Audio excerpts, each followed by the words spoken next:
दोस्तों, क्या आपको पता है कि हमारे सिर के ठीक ऊपर हर वक्त एक घर घूम रहा है। एक ऐसा घर जिसमें लोग रहते हैं, खाते हैं, काम करते हैं, लेकिन हैरानी की बात यह है कि वो ना कभी गिरता है, ना थकता है और ना ही रुकता है। दोस्तों, ये कोई कहानी नहीं, कोई सपना नहीं, ये हकीकत है। और उस घर का नाम है द इंटरनेशनल स्पेस स्टेशन। अब सोचने वाली बात यह है कि अगर वह पृथ्वी के चारों ओर चक्कर लगाता है तो आखिर वो नीचे क्यों नहीं गिरता? क्या वो किसी जादू से चल रहा है या फिर अंतरिक्ष में कुछ ऐसा है जिसे हम आज तक समझ ही नहीं पाए? जब आप ये वीडियो देख रहे हैं, उसी पल एक फुटबॉल मैदान जितना बड़ा विशाल यंत्र यानी आईएसएस धरती के चारों ओर 27,000 किलोमीटर प्रति घंटा की रफ्तार से बिना कोई आवाज किए घूम रहा है। अब यहाँ बात ये है कि आईएसएस हर 90 मिनट में धरती का एक पूरा राउंड लगा लेता है, यानी हर दिन सूर्योदय और 16 बार सूर्यास्त देखता है। लेकिन सवाल ये उठता है, इतना भारी मशीन ग्रेविटी से कैसे बचा रहता है और बीते 2 दशकों से लगातार आसमान में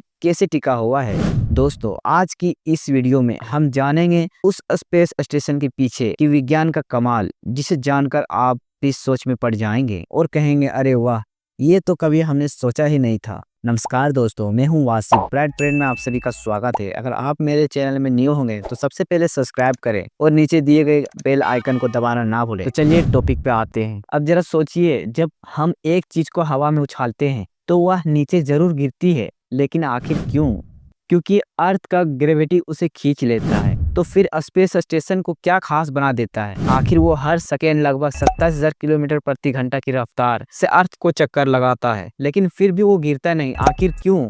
अगर मैं आपसे कहूँ कि वो लगातार गिर तो रहा है, लेकिन गिरते हुए कभी नीचे नहीं आता। हाँ, आपने सही सुना। इंटरनेशनल स्पेस स्टेशन एक फ्रैक्चुअल फॉल यानी लगातार गिरने की प्रक्रिया में है, लेकिन उसकी गति इतनी ज्यादा है कि जैसे ही वह गिरता है तो पृथ्वी के गोल होने के कारण वो उसकी सतह को मिस कर देता है और आगे निकल जाता है। इसे आप ऐसे समझिए जैसे कोई बंदा किसी पहाड़ी से छलांग लगाए, लेकिन वो इतनी स्पीड से दौड़ रहा हो कि जमीन उसे छू ही ना पाए। बस अंतरिक्ष में वही कर रहा है हमारा स्पेस स्टेशन, हर पल हर सेकेंड। अब सवाल ये आता है कि आईएसएस का ईंधन कभी खत्म क्यों नहीं होता? सोचिए, हमारी कार हो, बाइक हो या फिर कोई हवाई जहाज, सबको चलने के लिए ईंधन चाहिए होता है। तो फिर ये स्पेस स्टेशन जो सालों से पृथ्वी के चक्कर काट रहा है, इसका पेट्रोल कौन भरता है? या फिर क्या ये बिना पेट्रोल के ही चलता है? जवाब है हाँ, लेकिन वो कोई चमत्कार नहीं, वो है सोलर एनर्जी। आईएसएस को इस तरह से डिजाइन किया गया है कि उसके विशाल सोलर पैनल सूर्य की रोशनी को पकड़ते हैं और उसे बिजली में बदल देते हैं, और यही बिजली चलाती है इसके कंप्यूटर, इसके सिस्टम और यहाँ तक कि एस्ट्रोनॉट्स की जरूरत की हर चीज। यानी ये समझ लीजिए कि जब तक सूरज चमक रहा है, हमारा स्पेस स्टेशन भी घूमता रहेगा। न टंकी भरवाने की टेंशन, न पेट्रोल के रेट की चिंता, सोलर पावर जिंदाबाद। लेकिन सवाल ये भी उठता है कि जब स्पेस स्टेशन अंधेरे में चला जाता है, यानी पृथ्वी की परछाई में, तब क्या होता है? तो जनाब, इस स्टेशन के पास है हाई कैपेसिटी बैटरी,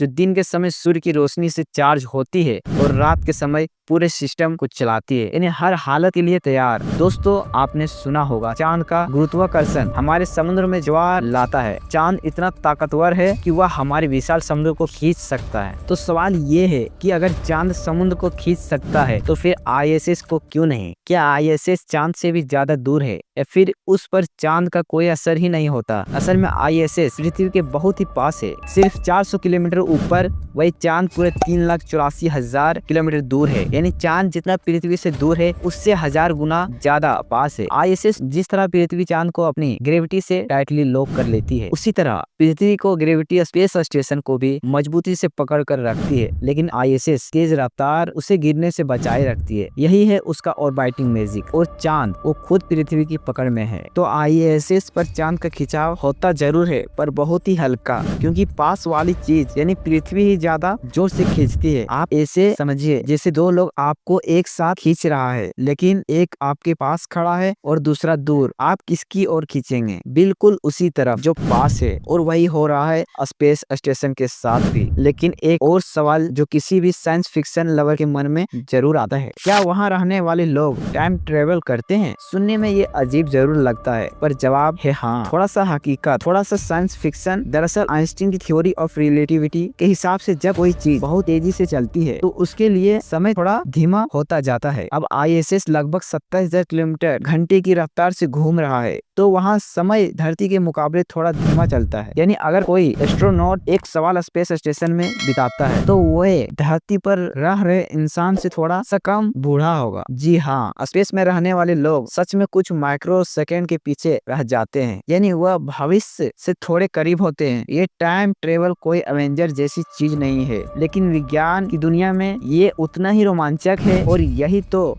है स्पेस स्टेशन की असली जादूगरी। अब तक हमने समझा कि इंटरनेशनल स्पेस स्टेशन गिरता क्यों नहीं, कैसे चलता है, और वहाँ टाइम यहाँ से थोड़ा अलग होता है। लेकिन अब सवाल उठता है, आखिर इंसानों को वहाँ भेजने की जरूरत ही क्यों है? जी हाँ दोस्तों, पार्ट 2 देखने के लिए सब्सक्राइब करें और वीडियो आने तक इंतजार करें।